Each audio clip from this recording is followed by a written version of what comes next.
और आज प्रधानमंत्री नरेंद्र मोदी ने आरामबाग से, पश्चिम बंगाल के आरामबाग से क्या कुछ कहा संदेश खाली को लेकर, वो सुनना चाहिए आपको। सुनिए। बंगाल की स्थिति भी आज पूरा देश देख रहा है। मां, माटी, मानुष, ये इसके ढोल पिटने वाली टीएमसी ने संदेश खाली की बहनों के साथ जो किया है वो देखकर पूरा देश दुखी है, आक्रोशित है। और मैं कह सकता हूं कि राजा राम मोहन राय की आत्मा आज जहां भी होगी, इन लोगों के इन कारनामों के लेकर के अत्यंत दुखी हुई होगी, क्योंकि इन्होंने संदेश खाली में जो किया, राजा राम मोहन राय, उनकी आत्मा आज रोती होगी। आज बंगाल की जनता यहां के मुख्यमंत्री दीदी से पूछ रही है, क्या कुछ लोगों का वोट आपके लिए संदेश खाली की पीड़ित महिलाओं से भी ज्यादा अहम हो गया है? अरे शर्म आनी चाहिए। बंगाल के मेरे भाइयों बहनों,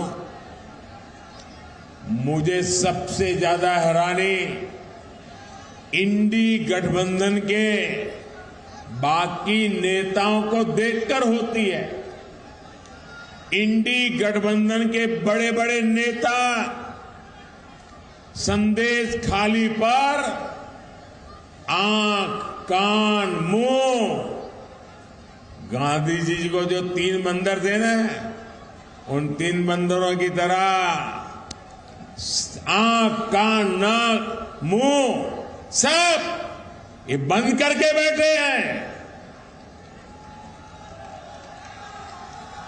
तो प्रधानमंत्री ने आज सीधे सीधे ममता बनर्जी को ललकारा। आरामबाग इलाके से समित सेन गुप्ता, जी न्यूज संवाददाता मेरे साथ लाइव जुड़ रहे। समित, मुझे लगता है कि आज प्रधानमंत्री नरेंद्र मोदी ने कोई भी ऐसा कोना नहीं था जिसको नहीं छुआ हो, चाहे वो भ्रष्टाचार का मुद्दा हो, चाहे वो कानून व्यवस्था का मुद्दा हो, चाहे सरकार में अराजकता का मुद्दा हो। हर तरीके से प्रधानमंत्री नरेंद्र मोदी ने हमला बोला है ममता बनर्जी के ऊपर। और क्या माना जाए कि एक ये ध्रुवीकरण की कोशिश भी है संदेश खाली को लेकर बीजेपी की? देखिए, जाहिर सी बात है, जब प्रधानमंत्री बोल रहे हैं कि एक तबके को ममता बनर्जी तुष्ट करने की कोशिश कर रही है और उनका वोट उनके लिए इंपॉर्टेंट है, क्योंकि विधानसभा चुनाव जो 2021 का जो विधानसभा चुनाव है उसमें भी अगर वोट परसेंटेज देखा जाए तो एक समुदाय का पूरा वोट ममता बनर्जी की पार्टी तृणमूल कांग्रेस को गया। तो जाहिर सी बात है, एक ध्रुवीकरण की बात भी जरूर आएगी।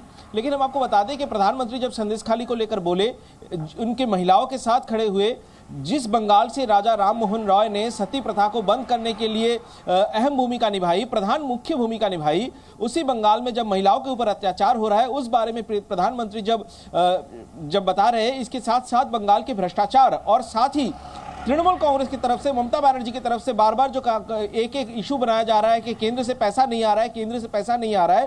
प्रधानमंत्री एक एक इशू को लेके, एक एक डिपार्टमेंट को लेके प्रधानमंत्री आज बोले, जिनमें सबसे अहम है कि पीएम आवास योजना।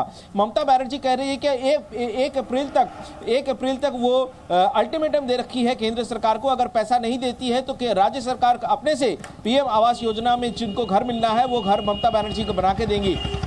लेकिन प्रधानमंत्री साफ कर दिए हैं कि ये यहाँ पर भी घोटाला हो रहा है, राशन में घोटाला हो रहा है, प्राइमरी टीचर्स रिक्रूटमेंट में घोटाला हो रहा है। एक के बाद घोटाले बिल्कुल समित, देखिए, अगर भ्रष्टाचार को लेकर प्रधानमंत्री नहीं घेरेंगे, आपको याद होगा चाहे 2014 का चुनाव हो चाहे 19 का चुनाव हो, कांग्रेस को भ्रष्टाचार के मुद्दे पर घेरा गया था। अभी मध्य प्रदेश, छत्तीसगढ़ और राजस्थान के चुनाव थे, उसमें भी भ्रष्टाचार का मुद्दा बहुत अहम था। तो ये एक ट्राइड एंड टेस्टेड मुद्दा है बीजेपी के पास और इसीलिए ममता बनर्जी को इसी मुद्दे पर घेरने की कोशिश हो रही है। बहुत बहुत धन्यवाद समित आपका।